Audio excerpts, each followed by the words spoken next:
ખેડૂત મિત્રો હું છું આપનો મિત્ર કૃપાલ પટેલ।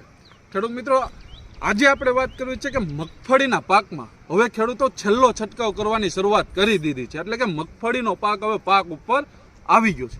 પણ જ્યારે ખેડૂતો મગફળી ઉપાડે છે જોવા માટે કે આ મગફળીનો ઉતારો કેટલો આવે છે, કે આમાં વજન શું થાય, તો ત્યારે ખેડૂતોને અમુક પ્રશ્ન મૂંઝવે છે। એટલે કે ખેડૂતો મગફળી ઉપાડીને જોવે તો એમાં એને ગોગડા જોવા મળે છે, દાણામાં વજન જોવા નથી મળતો, પછી આ મગફળીનો પોપટો ભરાવદાર નથી લાગતો।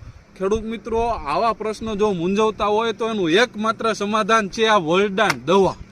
ખેડૂત મિત્રો આ વરદાન દવાનું કામ છે દાણાને વજનવાળો કરવો, દાણો ભરાવદાર કરવો અને ગોગડાને ઝડપથી પોપટાઓ બનાવે એ આ વરદાન દવા।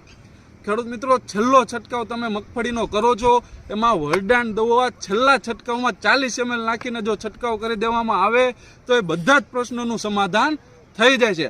આમ કહીએ ને તો કે એ મગફળીનો પોપટો એટલો વજનવાળો કરે, એટલો આમ ભરાવદાર કરે કે એ એક હાથે ફોલી ન શકાય। એ ટબ્બા જેવો પોપટો કરવાનું કામ આ વરદાન દવા કરે છે। ખેડૂત મિત્રો વરદાન દવા તમારા એરિયામાં ક્યાં મળે છે અથવા તો ઓનલાઈન મગાવવા અથવા વધુ માહિતી માટે તમે અમારા હેલ્પલાઇન નંબરનો ઉપયોગ કરી શકો છો। અમારા હેલ્પલાઇન નંબર છે 92 31 93 6 89। ધન્યવાદ।